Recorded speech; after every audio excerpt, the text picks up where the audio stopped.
Due to copyright, I can't publish many audiobooks on YouTube. At our audiobook novel service, we offer access to over 300 full novels from Pocket FM, Webnovel, Audible, Wuxia, and more, all in high-quality audio format. Each novel is available with a one-time payment only. No subscriptions, no monthly payment, and no ads. Payments via PayPal or Ko-fi. To browse the full list of available novels, message me directly on Telegram or WhatsApp, or check out our full catalog on Discord. Chapter 121. Change in Command. Ethan frowned. All this over a gym worth just $2 million? Why go through so much trouble? Was this Leon guy that desperate for money? If Leon knew what Ethan was thinking, he'd probably explode in rage. Just $2 million? What kind of absurd logic was that? Did he think $2 million was that easy to make? Ethan himself had kind of lost touch with reality. Ever since he was reborn, he'd been raking in hundreds, thousands, even tens of thousands of gold in-game. When converted to real-world currency, the money flooded in so fast that he started believing making money was just that simple. In truth, for most people, $2 million. Take Victor, for example. After leaving the military, he barely made a few grand a month. Williams drove a cab and wasn't making much either. Otherwise, he wouldn't be living in an illegal rooftop shack. At that moment, Leo held up his phone. "Ethan, I recorded everything," he said. "This can be used as evidence, right?" Ethan glanced at him and shook his head. If we hadn't attacked the cops, maybe it'd be enough to file a report. But now, this recording isn't going to do much. After saying that, he turned to Len. "This Leon guy? Who is he?" Len quickly responded, "I'm not sure. I don't run with him. But I've heard he's pretty tight with Commissioner Joe's son." "Which Commissioner Joe?" "The commissioner. The head of the police department," Len said. "Ah, so that's why. No wonder when Quinn called the cops earlier, they didn't show up for over an hour. Attention! You are surrounded. Release the hostages and surrender immediately." A booming voice came from outside. Victor, watching the security monitors from behind the bar, saw that the crowd outside had been cleared out. For SWAT vans had pulled up, dozens of officers already geared up and ready to storm in. "Ethan, what now?" Williams asked. "Fight," Leo started, but before he could finish, Ethan cut him off. "Fight who? You already punched a cop, and now you want to take on SWAT? You really think you won't get your head blown off the second you make a move?" Leo grumbled.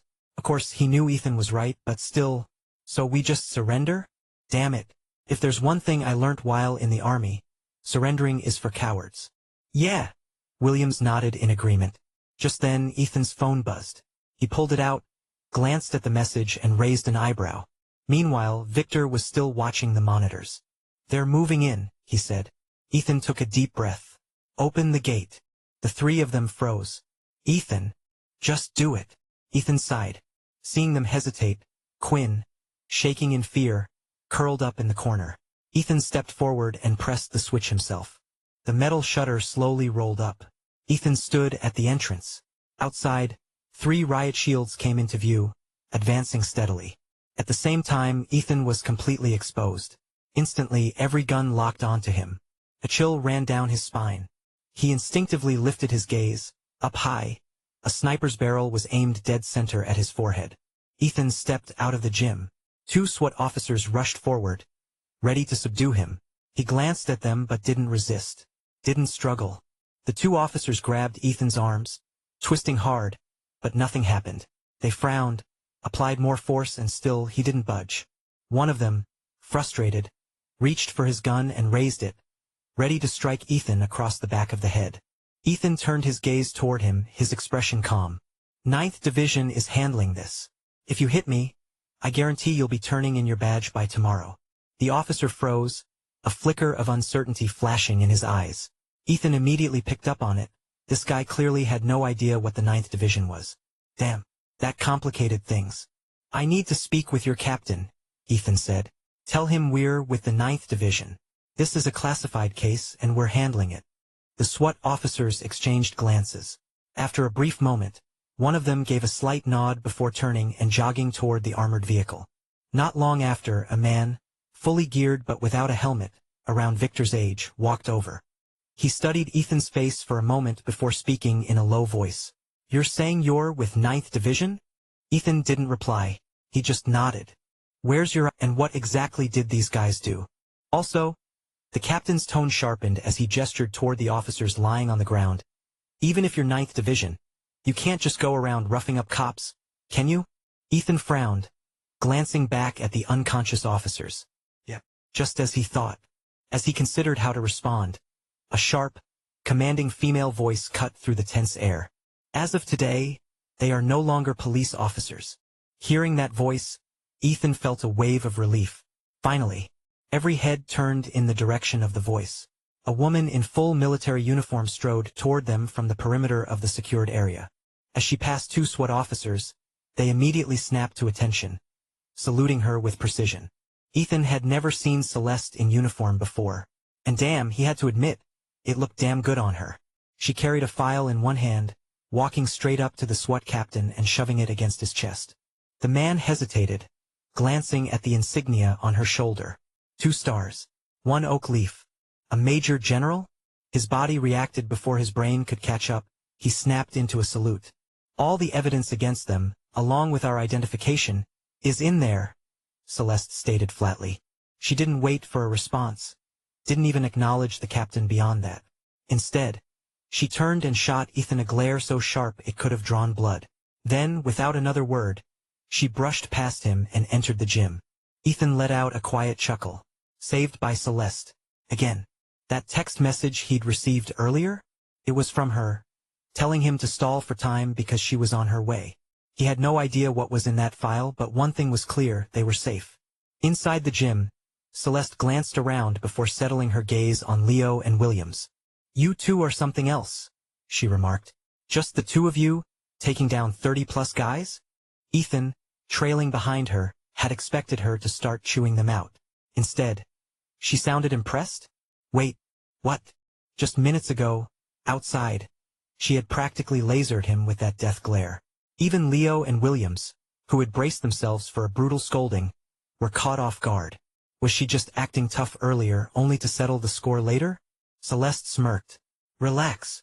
Then, as if reading their minds, she added, if you were my subordinates and you didn't have the guts to fight back, then you'd be unworthy of your positions. Chapter 122, Ruthless Authority. As Celeste spoke, the SWAT team captain entered the room. One hand held a file folder, the other gripped a stack of IDs. He handed them over. Miss Hawthorne, if there's nothing else, we'll be taking our leave. Everything verified? Celeste asked as she took the IDs.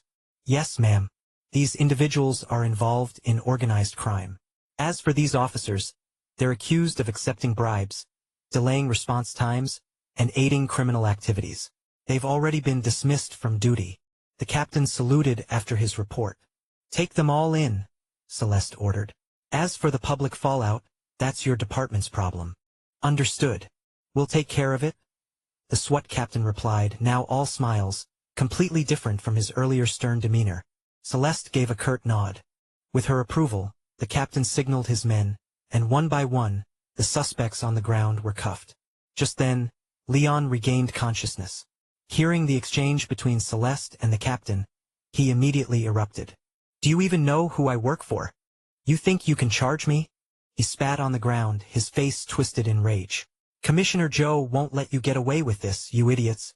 In a few days, I'll be out, and when I am, you're all dead. Celeste didn't bother replying. She simply kicked him. Crack. Her boot connected with his neck, producing the unmistakable sound of bone fracturing. His eyes rolled back and he collapsed. Even with restraint, Celeste's strike had cracked his vertebrae. If she had put in just a little more force, she could have snapped his neck outright. The SWAT captain twitched. Damn. She's ruthless. No wonder nobody messes with the 9th Division. He was relieved he hadn't insisted on taking them in earlier. He still remembered last year, his unit had responded to an emergency call. 3 suspects had nearly wrecked an entire shopping mall. The strange part? No one had seen who they were fighting. Yet, the trio had been carrying a case, and radiation detectors had picked up significant energy fluctuations from inside it. When the SWAT team arrived, the suspects presented 9th Division credentials and claimed they were on an official mission. Their team leader, however, wasn't having it. Ignoring their clearance, he insisted they surrender the case and tried to cuff them. What happened next was inevitable. In under 5 minutes, the entire SWAT team was down. There were even rumors that one of their snipers had taken a shot, straight to the forehead of one of the suspects. The bullet didn't penetrate. And that sniper? He ended up far worse. His limbs were shattered, and the very finger he had pulled the trigger with had been snapped clean off. By the next day, the incident was buried. The SWAT team leader was reassigned to a quiet rural station as a retirement post. As for the rest of the unit, they were quietly scattered across different squads. The sniper, from what people said, had received a hefty compensation package and was reassigned to a desk job. That incident was exactly why, the moment Ethan had stepped out and claimed to be from the 9th Division, the SWAT captain hadn't proceeded with the assault. And then, right after, this woman showed up. "Captain, we've got a problem," one of the SWAT officers said as he approached. "What problem?" The captain turned to him. "Sir, we can't transport them." The captain frowned. "Why not? Every single one of them has at least one broken bone. If we move them, we might cause further injuries. And we've only got 3 armored vans. There are over 30 of them here. No way we can fit them all." As he spoke, the officer's gaze lingered on Leo and Williams. It had to be these two. The SWAT officer was certain. They look about my age, but damn, they went hard. Breaking someone's leg with just their bare hands? That took serious skill. So, this 9th Division, just how terrifying are they? He was new, barely a year in the force. He hadn't heard about what had happened to the previous SWAT team that had crossed paths with the 9th Division. "Call for ambulances," the captain ordered, wiping cold sweat from his forehead. These guys weren't just tough, they were on another level. If only he had men like them under his command. Then again, that was wishful thinking. The country's top combat specialists were either elite soldiers or part of the 9th Division. The military ones? You'd never see them unless there was a war. But the 9th Division? They lived among ordinary people, blending in. Their identities only surfaced when they were on a mission. Take Ethan, for example. On paper, he was just some small business owner running a local gym. But in reality, he was the vice captain of the 9th Division's M Squad. During verification, the captain had also learned something else. Ethan was a college sophomore. And this gym? He had just recently bought it out. The idiot who caused all this trouble, Leon, had no idea who he had provoked. Didn't he stop to think? Someone who could casually drop $2 million wasn't just some random nobody. Leon had walked straight into a death trap. Of course, Leon wouldn't have done it without some encouragement. The real instigator? That red-haired bastard, Len. Len had convinced Leon that Ethan had no real backing, just some spoiled rich kid with a bit of money. Leon had done some digging himself, found out Ethan wasn't some trust fund brat, nor was he from an old money family. Sure, he lived in a villa, but rumors said he was just mooching off a woman. As for Lila, she was just the daughter of a small-time business owner. No connections, no power. With that information, Leon felt safe. And why wouldn't he? He had Commissioner Joe's son backing him. Whatever happened, one word from the commissioner would make the problem disappear. It wasn't the first time Leon had pulled this stunt.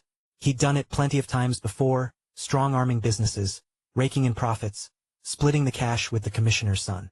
This time, his plan was airtight. He had 200 grand ready, planning to force Ethan into selling the gym. Once he flipped the property, he'd be walking away with a clean $400,000 profit. He'd already laid the groundwork, booking the place out for a full week while Ethan was supposedly out of town. Then yesterday his guys had reported back, Ethan was finally back. So today he made his move, ready to pressure Ethan into giving up the gym. But of all the things he had accounted for, he hadn't factored in the 2 monsters Ethan had brought home with him. He barely even saw what happened before he blacked out. And when he woke up, his entire crew was face down on the floor. Even the 7 cops he had in his pocket were down and out, just like the rest of them. Chapter 123. The Cleanup. First, he was shocked. But that quickly turned into excitement. If things went as expected, he might have just saved himself $2 million. He knew the SWAT team had the place surrounded, so when he woke up, he stayed quiet. But then he overheard the SWAT captain talking to Celeste, and that's when the confusion set in. This wasn't playing out the way he had imagined.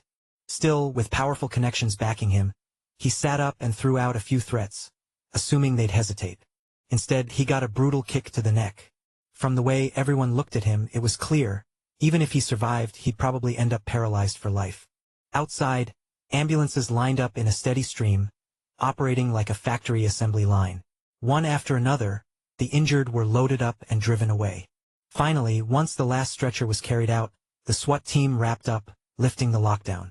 Only then did Lila and Celia step inside. Ethan finally realized that the two of them had been right behind him when he arrived at the gym.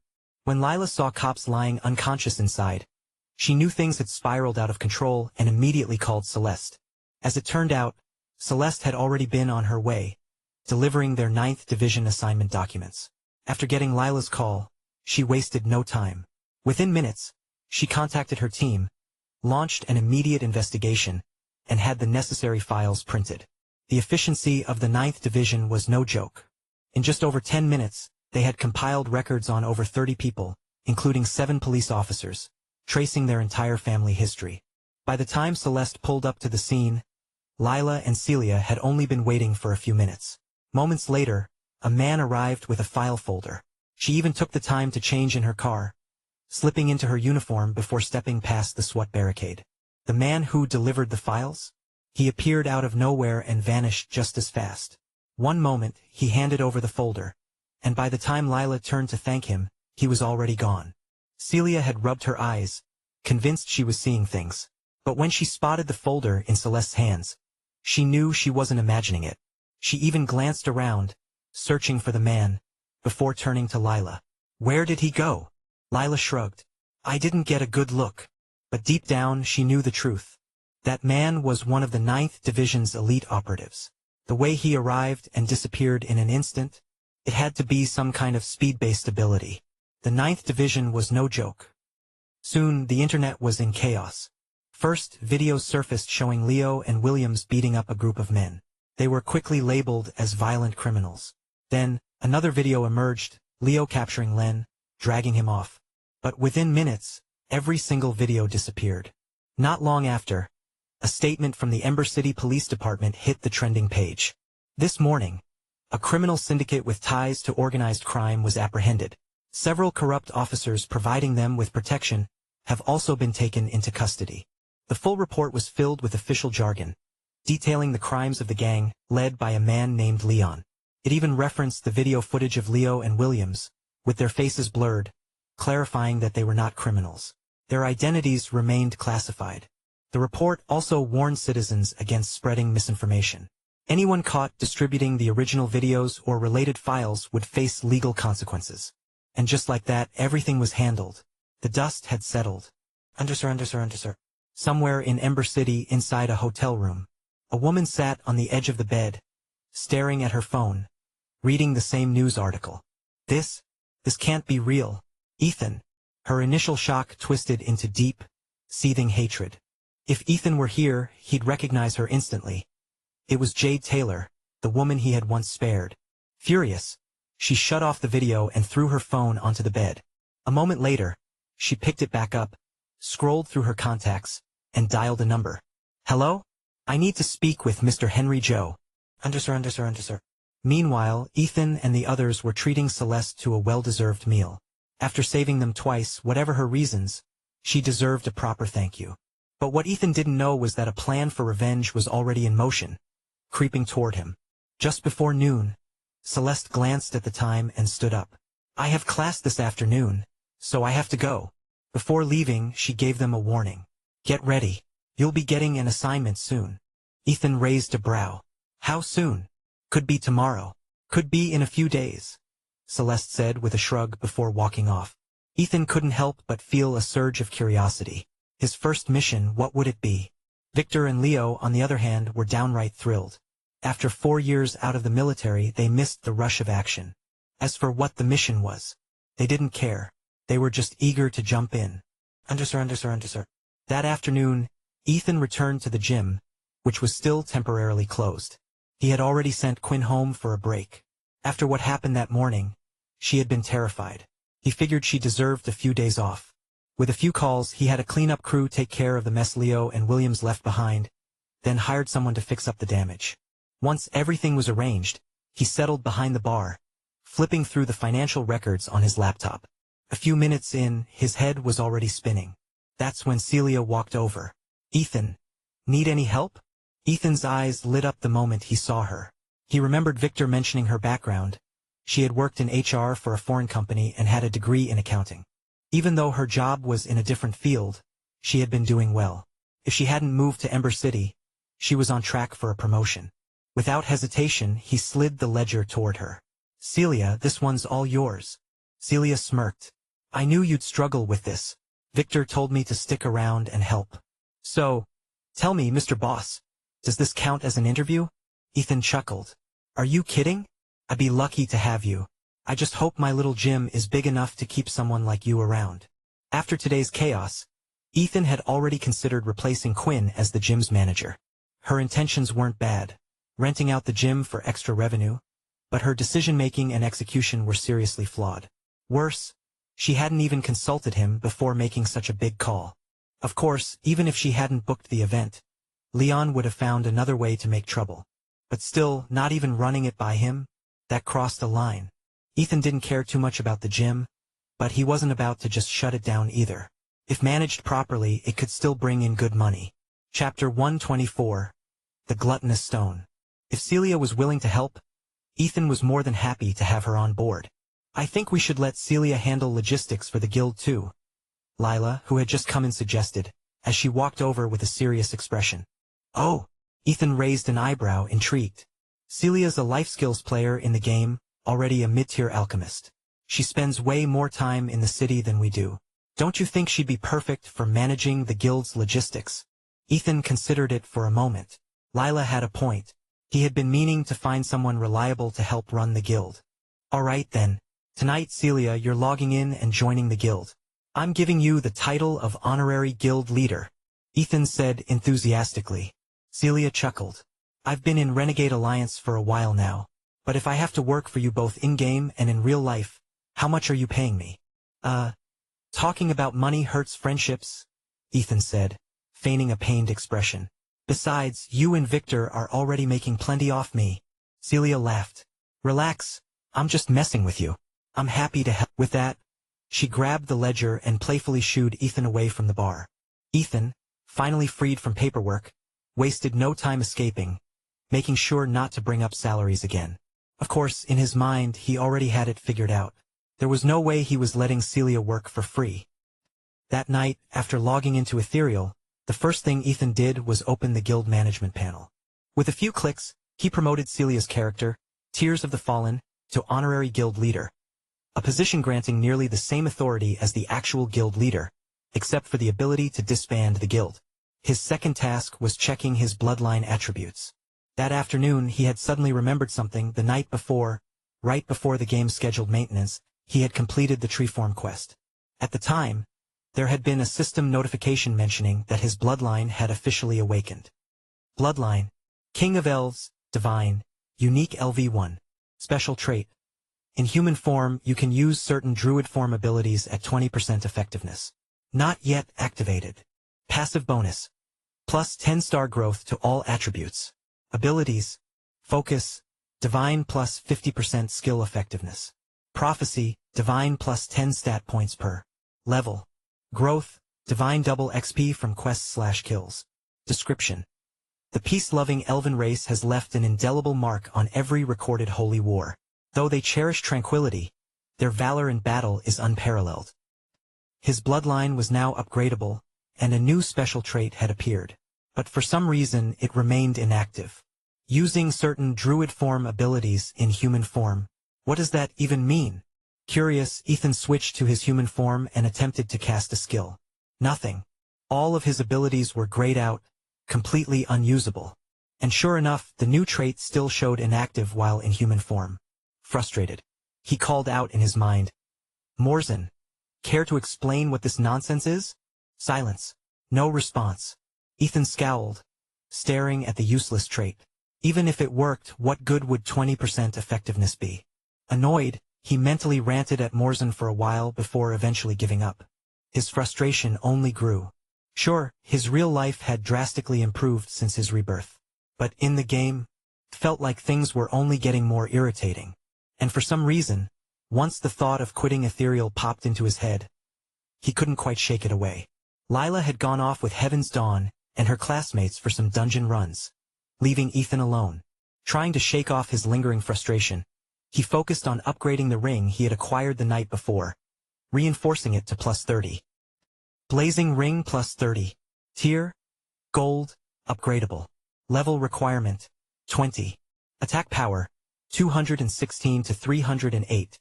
Base, 54 to 77. Reinforcement, 162 to 231. Agility, +20. Strength, +20. Intelligence, +20. Effect, increases both physical and magical attack power by 10%. Reinforcement bonuses, Mastery +3, at +10. Haste +3, at +20. Critical hit +3, at +30. Set bonus, 2/3. Inactive when equipped with Blazing Bracelet and Blazing Necklace. Unlocks the skill Blazing Defense. Skill description, Blazing Defense grants immunity to death once, reduces damage by 20% for 8 seconds, and fully restores health. Cooldown, 3 days. This ring alone boosted Ethan's attack power to 1,700. A solid improvement. But compared to Lila, he was still 2,000 points behind. If he wanted to craft his own personalized artifact, he needed prismatic stones. The problem? The drop rate in the Iron Mountains was atrocious. He wasn't about to waste hours farming there. Besides, that area was a death trap for solo players. Wait. Wasn't there a quest related to nurturing that prismatic stone?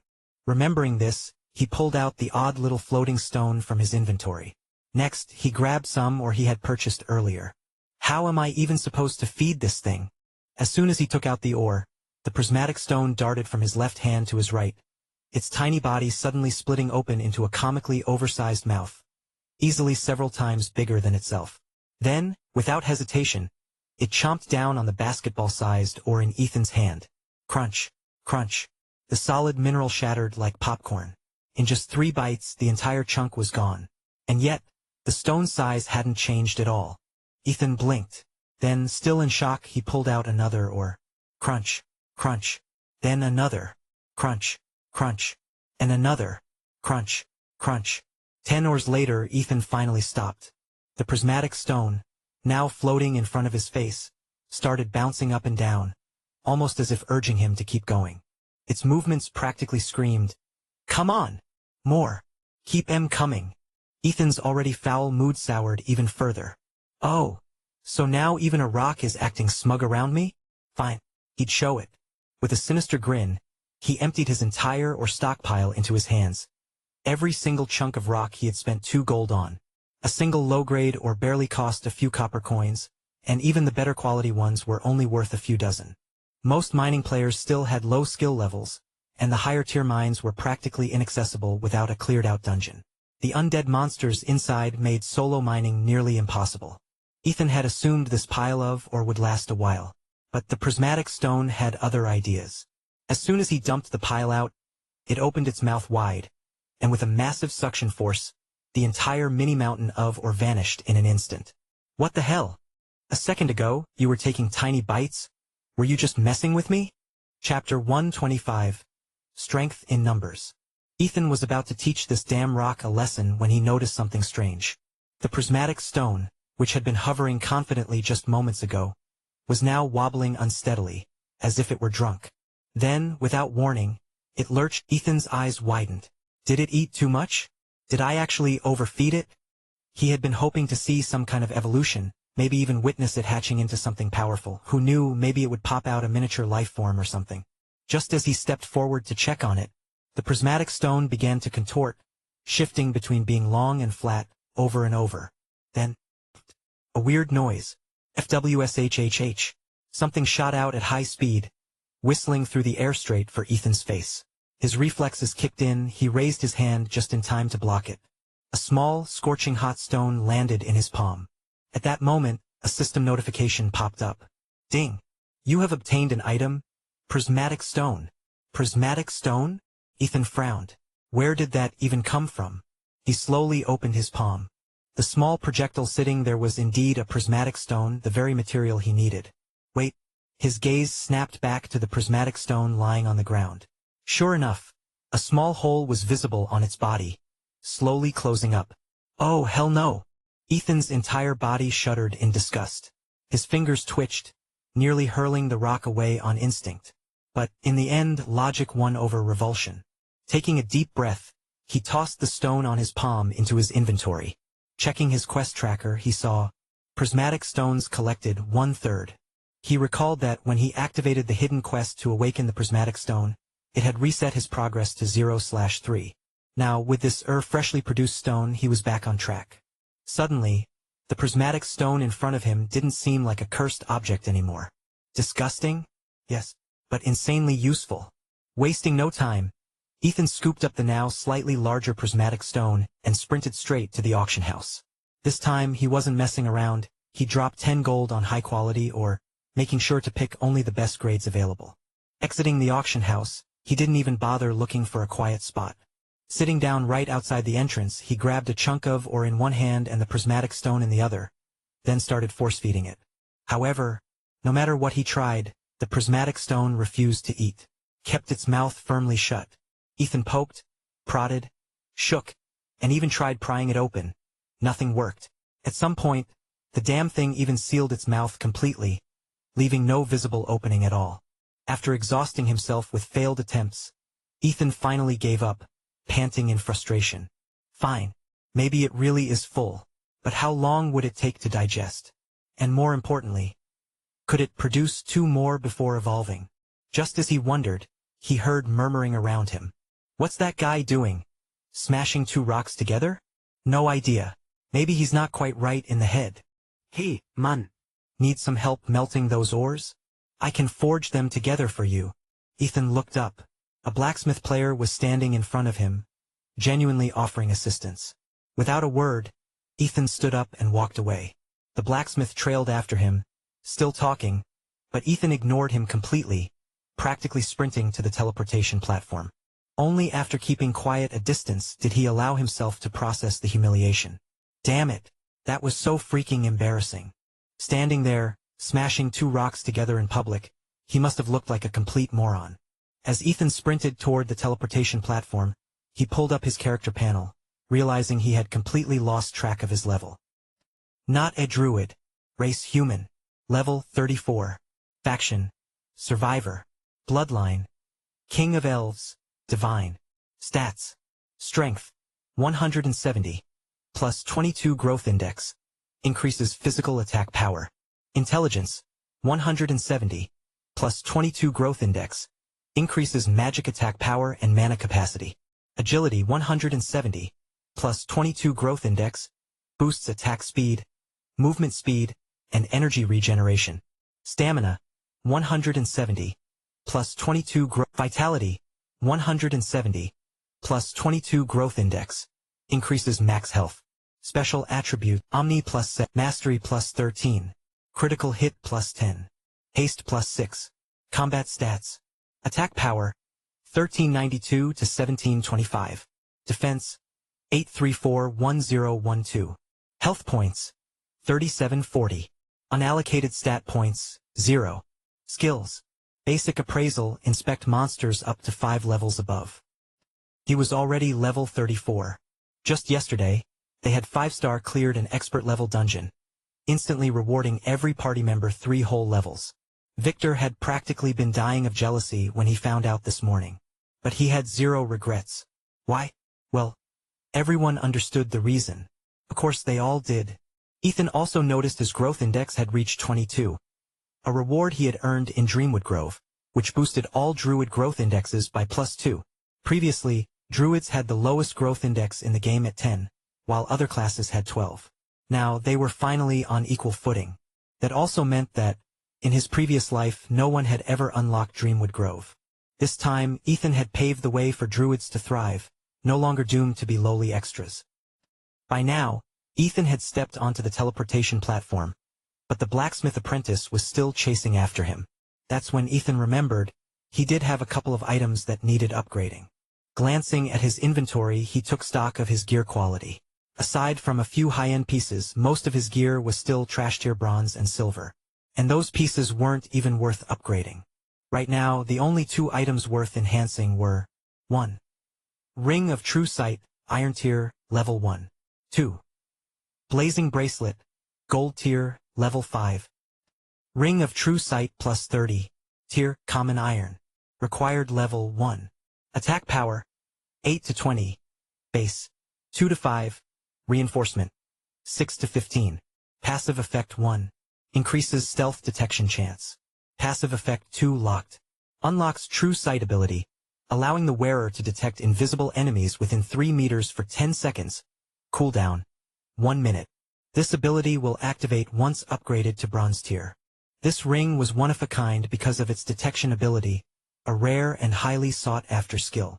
In his previous life, the God of Assassins had used this ring's true sight skill to dominate every rogue in the game, earning his legendary status. But in this timeline, Ethan had looted this ring off him. He couldn't help but wonder, without this item, would that guy still become the top rogue? Either way, if Ethan wanted this ring to reach its full potential, he needed to upgrade both its tier and level. Blazing Bracelet. Gold tier, level 5. This item was already high quality, so he just needed to increase its level. Once upgraded to level 20 or higher, it would unlock additional stat bonuses. Ethan wasn't new to equipment upgrading. In Ethereal, forging enhancements was one of the game's biggest gold sinks. That's why he was so envious of Lila's weapon, a growth-type legendary weapon. You couldn't even upgrade legendary weapons through forging. Not even Master Blacksmith Ryan, the greatest NPC forger in the game, could do it. Speaking of which, Ethan suddenly remembered Ryan. Chapter 126. Path to Godhood. Ethan suddenly remembered a hidden quest, and it was connected to the Wishbound relic. In his past life, just before his rebirth, he had heard that Zachary had stumbled upon this very quest right after obtaining the Wishbound relic from him. But no one knew what the reward was. Zachary never completed the quest. That said, if it involved Master Blacksmith Ryan, a man with the title of Master, the reward couldn't possibly be mediocre. Hey, slow down. I said I can smelt the ore for you. Ethan arrived at the teleportation hub, selecting his next destination. Behind him, the apprentice blacksmith, who had been chasing him persistently, was calling out. Glancing back, Ethan thought to himself, this guy's relentless. The teleportation array activated, and as the apprentice watched Ethan vanish, he muttered under his breath, damn. Finally found someone who looked gullible, and he just ran off. To trigger the hidden quest, Ethan first needed to locate Master Blacksmith Ryan. The problem? Ryan wasn't on Azure. He was on Terra. And getting to Terra wasn't easy. A faction barrier separated the two planets, and Ethan's current level wasn't high enough to pass through it. But he knew another way. In his inventory lay the key and Iron Tier necklace level 35, the only way he could reach Terra. This necklace was obtained from the expert level dungeon he had just cleared, specifically from the treasure chest dropped by that demon hunter. Only the first person to open that chest could ever obtain this necklace. Demon Hunter's Bone Fong Necklace. Tier, Iron. Level 35. Dark Vision, +5. Attribute number 1. Opens a portal to the Shadow Realm, only visible to the wearer. Portal lasts 5 minutes. Cooldown. 7 days. Attribute number 2.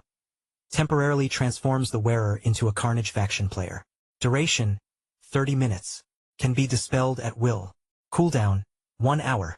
After the faction barrier was officially unlocked later in the game, the first ability became pretty useless. But the second attribute? Absolute gold. Even in the late game, fewer than 3 pieces of equipment in the entire server had the ability to switch factions. This was why Ethan had prioritized clearing the expert level dungeon, to obtain this item first. If someone else followed his strategy and killed the demon hunter after him, they wouldn't get the necklace. The first opening of the treasure chest was the only one that mattered. However, just having the necklace wasn't enough to safely infiltrate enemy territory. To be truly prepared, he needed to acquire a divine ability first. Ethan's next destination? The place where he could obtain teleportation. Teleportation allows the user to mark specific coordinates and instantly travel between them. Basic level teleportation stores 3 coordinates. Travel range within 5 kilometers. Divine teleportation stores 20 coordinates.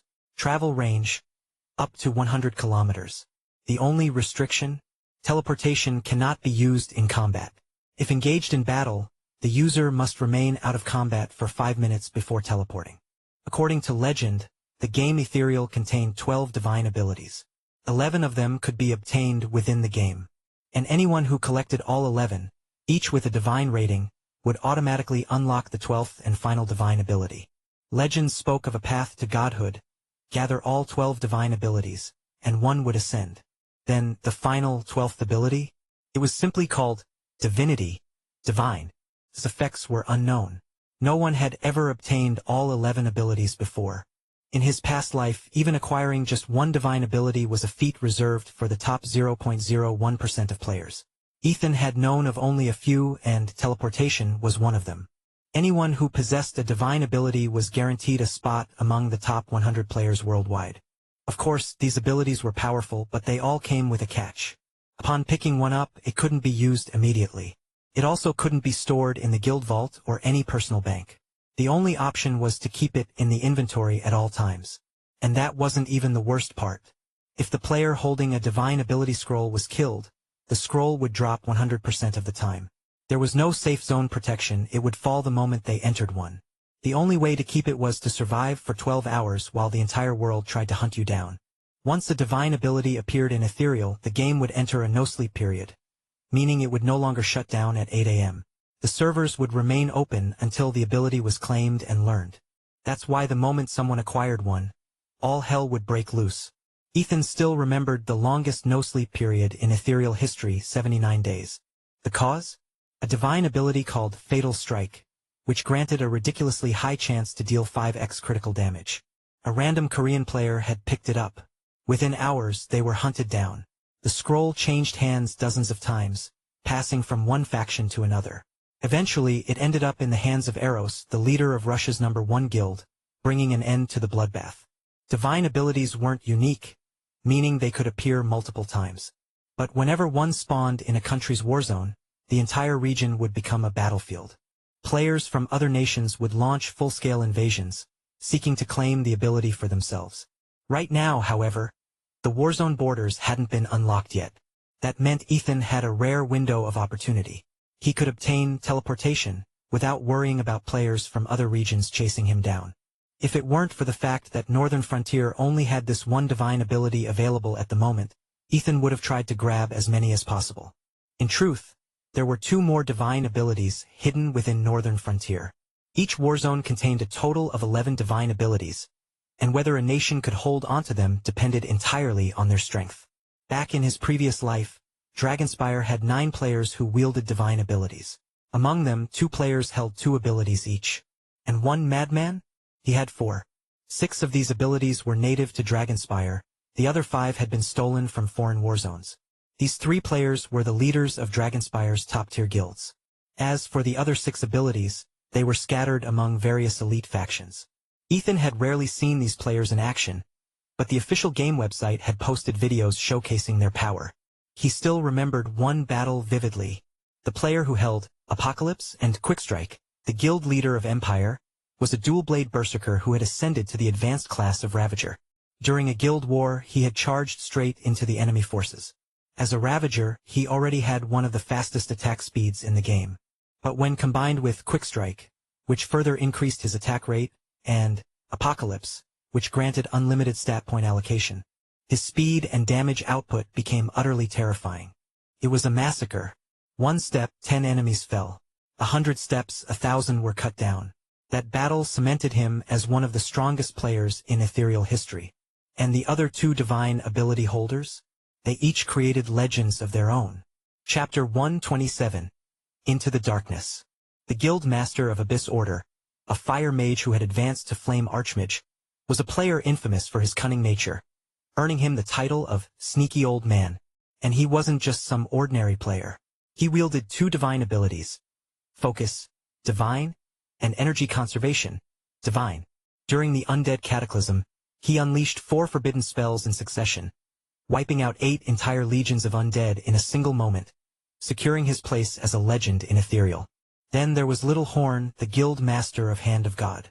As a gunner, he had advanced to the terrifying Battlefield Dominator class. And his abilities? Undying, divine. Bloodlust, divine. Fatal Strike, divine. And Sundering Shot, divine. In one of the largest nation wars ever recorded, he faced off against an army of over 10,000 enemy players. Alone. For 7 straight hours he fought without pause. Thanks to Sundering Shot and Fatal Strike, he dished out devastating OE critical hits, while Bloodlust, kept his health replenishing non-stop. The result? He became a nightmare on the battlefield. As the battle raged on, the enemy kept sending reinforcements, increasing their numbers from 10,000 to 120,000. Yet, using nothing but guerrilla tactics, Little Horn single-handedly stalled a tenth of Russia's entire war effort. Eventually, his ammunition ran dry. A full force of 120,000 ranged players finally managed to take him down. But that wasn't the end. Because of Undying, he resurrected on the spot, and for the next 3 minutes, he was completely invincible. Using those precious moments, he broke out of the encirclement, regrouped with his waiting guildmates, and together, they launched a devastating counterattack. By the time the dust settled, the entire 120,000-strong army had been wiped out, most of them ranged players. That day, he didn't just win a battle. He became a legend, a true ruler of the battlefield. Even now, just thinking about it, Ethan could feel his blood boiling. In Ethereal, every divine ability had a known location. And when it came to the 6 abilities hidden within Dragonspire, Ethan knew exactly where to find them. Right now, his target was one of the divine abilities hidden in Northern Frontier, teleportation. He already had 3 divine abilities thanks to his King of Elves bloodline, and since bloodline abilities stacked with player-obtained ones, he had no reason to stop now. Besides, once he claimed it, taking it from him would be damn near impossible. Of course, no plan was foolproof, but teleportation was the perfect first step. With enough teleportation points set, gathering more divine abilities in the future would become much easier. And worst case, if I can't win, I can just run. A 100-kilometer teleport? No one was catching him. Especially now, mounts hadn't been unlocked yet, and thanks to his ability to transform into a stag, Ethan was already the fastest player in the game. Moments later, he arrived at a pitch-black cave entrance. This was a level 40 zone, and the creatures inside were level 45. After making sure no one else was around, Ethan slipped into the darkness. Originally, he had planned to wait until he was higher level before attempting to claim teleportation. At his current strength, the challenge would be brutal. But since he was already heading for Master Blacksmith Ryan, he figured why not take a shot at it. If he could secure teleportation, his survival chances in Carnage faction territory would increase dramatically. With that thought, Ethan shifted into his panther form and silently padded forward. His sleek, shadowy body blended perfectly into the darkness. The cave was eerily silent, aside from the soft trickle of water echoing through the depths. After a 10-minute trek, the tunnel suddenly opened into a wide cavern. For armored beetle elites lurked within. The faint layers of dust on the ground marked the spots where they had burrowed underground, lying in wait. Further ahead, a small underground pool stretched about 20 meters across. On the far side of the cavern, a narrow stream of water trickled down the rock face, feeding into the pool below. The source of the eerie water sounds was now clear. The 4 armored beetle elites patrolled the path ahead, moving unpredictably beneath the ground. Every so often, one would burst from the earth, spreading its hardened shell to reveal the delicate, membranous wings underneath. A faint tremor would ripple through the air as it shook them out, dislodging swarms of tiny insects that scattered in all directions. Then, as if summoned by an unseen command, the swarm would return, vanishing back inside the beetle's body as it snapped its shell shut. Ethan estimated the distance. Roughly 30 meters stood between him and the water's edge. Unfortunately, this entire stretch was within their patrol zone. There was no sneaking past. Unless he eliminated all 4, any attempt to cross would instantly trigger a chain reaction, pulling the entire group into combat. There was no way around it. Either he fought through or he turned back. And Ethan wasn't the kind of person to turn back. He understood the risk, but this wasn't his first time doing something reckless. While things had been relatively safe in this life, in his previous one, he had thrived on danger. As a rogue, he had lived for the thrill, doing things no sane player would attempt, pushing the limits of what was possible. Perhaps it was just in his nature. Risk, danger, the rush of the unknown. And yet, in this life, his druid class had forced him to play things safer. That didn't mean he had lost his reckless edge. Sure, panther form lacked the life-saving tricks of a rogue, but Ethan wasn't just some single-path druid. He was a full-spec druid. His sustain and survivability were leagues ahead of any rogue. He quickly calculated the beetle's detection radius, likely 3.5 meters under normal conditions. But since their level was 11 higher than his, their awareness would be boosted to around 5 to 6 meters. That meant one thing: If he stayed at least 6 meters away from any of them, he could slip through unnoticed. A shadow stirred from the cave's entrance. The Black Panther emerged into the open, its sleek body pressing low to the ground. Breath steady, steps silent. Ethan moved with precision, carefully threading his way through the danger zone toward the water. 1 meter to the left, 3 meters ahead, 2 meters to the right. Like a predator on the prowl, his body remained tense, shifting between stealthy crawls and careful sidesteps. Every movement was calculated. A loose rock on the cavern wall, a scattered pile of animal bones, the brittle remnants of dried grass. Anything that could cause an unexpected disturbance had to be accounted for. Caution was everything. In his past life, he had died over 1,000 times while being hunted in the wild. Most of those deaths? Stupid mistakes. A careless footstep. A snap of a twig. A brief moment of hesitation. And in dungeons, he had lost count of how many times he had been wiped out. What he did know, though, he had died far more times inside dungeons than he ever had to other players. Chapter 128. The Depths of the Unknown. In Ethereal, anyone who had never tasted death wasn't a true expert. Dying in PvP battles, treasure hunts, or high-risk adventures, it was inevitable. If a player had never died and had only grinded levels by farming monsters, even if they reached rank 1 on the leaderboards, even if they were the highest level player in the world to real veterans, they were still a rookie. True elites had forged their skills through countless deaths, refining their own unique combat styles through pain and experience.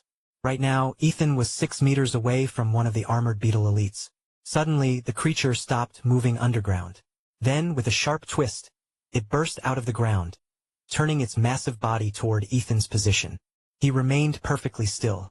His Black Panther form was pressed tightly against the cavern wall, swallowed by the shadows. It was a near-perfect hiding spot. Ethan held his breath, his muscles tensed. But then, the beetle spread its armored shell, letting out a sharp, high-pitched screech. A swarm of tiny insects erupted from its body, surging toward him. Shit! I've been spotted! Ethan sprang to his feet. Instantly, the insect swarm engulfed him, their bites leaving behind a flurry of tiny damage numbers. -1, -1, -1.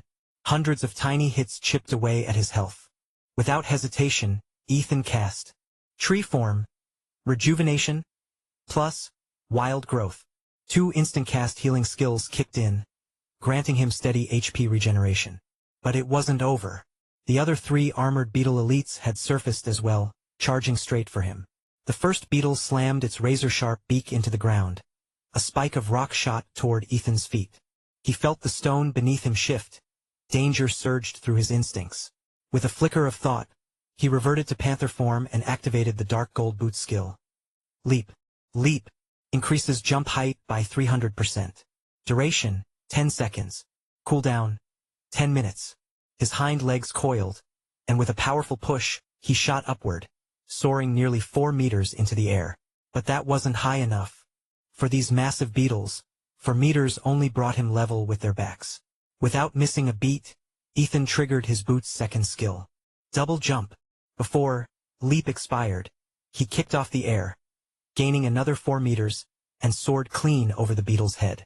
The moment Ethan landed, the beetle spun around, and the other 3 rushed at him. Swift stride activated, plus 70% movement speed. Duration, 15 seconds. Cooldown, 5 minutes. Ethan's body blurred, dashing away at impossible speed. The 4 massive beetles crashed into each other. Bang! Their sheer size and weight sent them tumbling backward, landing on their backs with all 4 legs flailing helplessly. For a moment, they were completely helpless. Unfortunately, their enormous bodies had nearly blocked off the entire cavern path. Ethan took advantage of his boosted speed. His movement was now over 200% faster than normal, weaving through the narrow gaps between them. The swarm of insects still clung to his body, continuously draining his HP. But thanks to his 2 regeneration spells, his health remained stable. Without those, he would have already been eaten alive. Ethan's health had dropped to just 10% by the time he reached the water's edge. One of the armored beetle elites had already flipped back onto its feet, and in the next instant, it spat a stream of venom straight at him. Ethan leaped aside, barely dodged. Splash! Water erupted into the air as he plunged deep beneath the surface. The tiny insects that had been swarming him scattered instantly.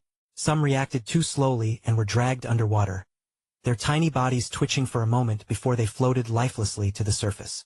Meanwhile, the 4 beetles lingered at the water's edge, circling for a while before finally deciding against following him in. One by one, they burrowed back underground, disappearing into the earth. Ethan exhaled sharply, his heart pounding in his chest. Damn! That was close. If it weren't for his dark gold boots, he wouldn't have even considered coming here. Those boots had single-handedly covered his biggest weakness here, mobility. Now that he was submerged, he activated travel form. His body shifted into the sleek form of a seal, and he dove deeper into the depths. The water was murky, and despite the vision boost from seal form, it was still hard to see anything clearly. The currents here were strong, constantly shifting the flow of water. Even with his improved swimming abilities, keeping his balance was difficult. Every time he stopped moving, he felt himself being dragged backward. After stabilizing his posture, Ethan took a moment to observe his surroundings. No monsters in sight. That was a good sign. In his past life, he had visited this place before, but by then, the game was already deep into the late stages. By that point, this area had been explored countless times. One of the core mechanics of Ethereal was that many locations were incredibly dangerous on a player's first visit.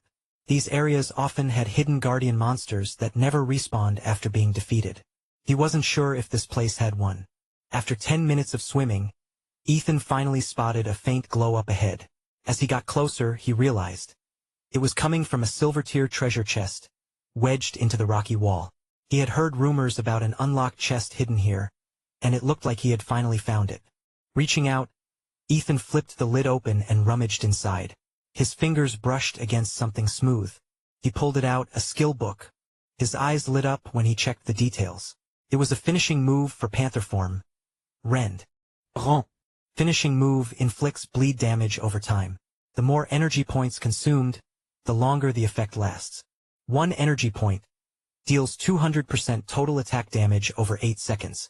Each additional energy point increases duration by 4 seconds and adds plus 100% attack damage. Skill performance rating affects total damage output. Usa Bobby, Roger và De Rui. Applis en surprise.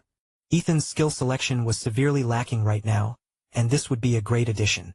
He recalled Heaven's Dawn mentioning that she had never needed skill books. Every skill she had was automatically unlocked upon leveling up. She hadn't even known that skill books existed. Everyone has their own unique encounters. No wonder she eventually learned Forbidden Rebirth. She probably just had to reach a certain level before the game gifted it to her. Without hesitation, Ethan absorbed the skill book, immediately unlocking Rend. Then, without pausing, he dived deeper into the lake, pushing further into the pitch-black abyss. The darkness became so absolute that he couldn't see his own hands. All he could do was rely on touch to navigate. His body grazed the lakebed, and as he moved, a few jagged rocks scraped against him, causing a faint sting of pain. Then, his fingers brushed against something circular. Chapter 129, The Race for Power. Ethan's heart skipped a beat as his fingers brushed against the circular object. He had found it. Shifting back into human form, a countdown timer instantly appeared on his screen, warning him of his dwindling oxygen supply. If the timer hit 0, he would drown. No time to hesitate. Gripping the ring tightly, he yanked it upward. A chain trailed beneath it, slowly rising from the depths as he pulled. Click, click, click. A mechanical grinding echoed through the water. Hearing the sound, Ethan instantly switched back into seal form, causing the oxygen timer to vanish. Now he could breathe freely again. On the rocky wall beside him, a hidden door, over 2 meters tall, began to slide open. A thin beam of light pierced the darkness, cutting through the murky lakebed like a beacon. Ethan swam toward it, the glow intensifying until, splash! He broke through the surface. Wiping water from his face, he took in his surroundings. A small, secluded pool. The landscape around him was familiar. A breathtaking canyon stretched before him, its crystal-clear springs flowing gently through narrow ravines. Towering trees swayed in the breeze, their thick foliage forming a lush canopy. Vibrant wildflowers dotted sheer cliffs surrounded the valley on all sides. Even with a flying mount, it was impossible to soar over these towering rock faces. The only way in or out was through the submerged entrance he had just emerged from. Ethan stepped onto dry land and made his way deeper into the forest. The sky above shimmered an unnatural shade of green, as if the heavens here were separate from the rest of the world. In reality, this phenomenon was known as an aurora. The luminous bands of emerald light rippled across the sky, giving the valley an otherworldly glow. After walking for about 10 minutes along a narrow woodland path, Ethan ventured deeper into the dense jungle. The trees here were thicker, their ancient trunks stretching skyward. The further he went, the darker it became. A thick layer of fallen leaves blanketed the forest. Then, through the tangled undergrowth, he spotted it. A pillar of light shot up from the earth, illuminating the gloom with a blinding radiance. A grin tugged at Ethan's lips. Floating within the light, suspended in midair, was a scroll. His target. Teleportation, divine. Approaching the glowing beam, he hesitated. The records from his past life only confirmed that a divine ability could be found here, but they never detailed the method of obtaining it. Could it really be this easy? Ethan highly doubted it. The valley was sealed off, yes, but that didn't mean the scroll was just lying around for anyone to take. There had to be a guardian. Something watching. Something that hadn't been revealed in his past life. After a brief hesitation, Ethan extended his hand toward the light, moving slowly and cautiously. His entire body was tense, ready to react at a moment's notice. Just then, ding! Global announcement. The player Blast from China and their guild Angel Empire have officially become the first level 6 guild worldwide. With this achievement, a new expansion has been unlocked, Town Conquest. All level 4 and above guilds are now eligible to participate in town conquest battles. In any town, once ownership was permanent with a catch. For as long as they controlled the town, 5% of all shop revenue would be funneled into the guild's bank. However, after a 3-month ceasefire period, other guilds would be free to challenge their claim and launch an attack to seize control. Ethan's hand froze mid-air. A level 6 guild already? He had more than enough points to upgrade his own guild after securing the world's first major boss kill. But he had deliberately held off. He wanted someone else to take the lead. The first level 6 guild reward wasn't bad, actually it was incredible. The benefits for guild members alone were tempting. But the cost of upgrading? That was another story. Advancing from level 4 to level 5 required 10,000 gold, and increased the guild's member cap to 30,000. Going from level 5 to level 6? 20,000 gold for a 50,000 member cap. And every level beyond that, 50,000 gold per upgrade, each adding 50,000 more slots. Ethan only had a little over 4,000 gold right now, not nearly enough. As for the player Blast from China, Ethan knew him well. He had the backing of one of China's largest financial groups, and more importantly, he was ruthlessly ambitious. In his past life, Angel Empire had been one of the biggest threats to Dragonspire. They had led multiple nation wars, launching full-scale invasions against his homeland. Ethan opened his chat window and sent a private message to Skyblade. Drop everything. Get every member back to the city. Set up in the towns. Take as many as you can. If you see another guild with 1,000 plus members in a town, wipe them out. The final word in his message carried a chilling weight. Skyblade responded immediately. Understood. But we can kill people inside towns. Ethan smirked. The town conquest system is now active.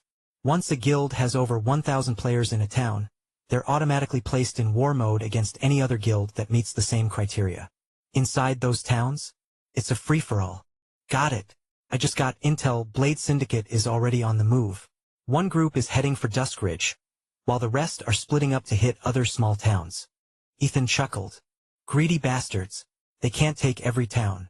Scout their numbers in Duskridge, that's our main target. Looks like it's time for another brawl with Blade Syndicate.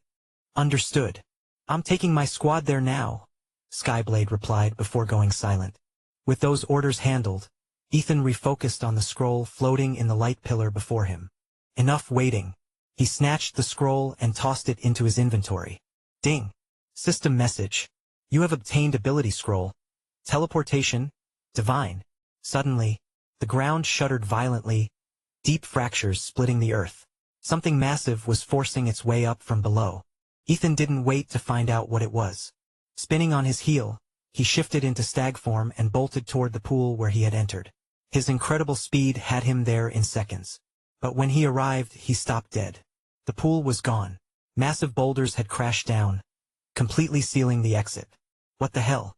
How had the last guy who obtained the scroll escaped in his past life? Was there another exit? Before he could figure it out, Chapter 130, marked for death. Ding. Global announcement. Player not a druid from the northern frontier region, Dragonspire, has obtained ability scroll. Teleportation, divine, at coordinates 54945.12657.4.36164. Holding time, 0 hours, 10 minutes. If the scroll remains in possession for 12 hours, it will become usable. Until then, the holder's coordinates will be broadcast every 10 minutes. Players, seize your chance to claim it. If the scroll changes hands, the timer resets. For the next 12 hours, ethereal servers will remain online without shutdown. The world barely had time to process the level 6 guild announcement and the town conquest wars, and now a divine ability scroll had appeared, throwing the entire player base into chaos. For a brief moment, no one knew how to react. But Ethan had zero time to care about any of that, because right behind him, a massive head emerged from the canyon's fractured earth. Then, a hulking torso followed, its enormous frame clawing its way free. When the creature fully revealed itself, Ethan saw its name floating above its head. Ancient Riftwalker. Ethan immediately activated basic appraisal. Ancient Riftwalker. Rank, Elite. Level, 69. HP? Attack? Defense? That was all he could see, but it was enough. A level 69 elite? For Ethan, this thing was a world boss. Even if he shifted into stag form or bear form, he'd be one-shot instantly. There was no fighting this. The only option? Run. But the entrance was blocked. Where the hell was he supposed to go? Roar. Foolish human. I've finally found you. Ethan froze. It can talk? And what did it mean by finally found me? His eyes narrowed as he examined the Riftwalker more closely. Then he spotted it. Perched atop the creature's head was a shadowy figure, cloaked in deep violet and black mist. Something about it felt eerily familiar. Caw, caw, caw. Before Ethan could react, the shadow burst into mist and seeped into the Riftwalker's body. Through its nostrils, mouth, and ears, the 20-meter-tall Riftwalker let out an earth-shaking howl. Then its body began to mutate. Wings.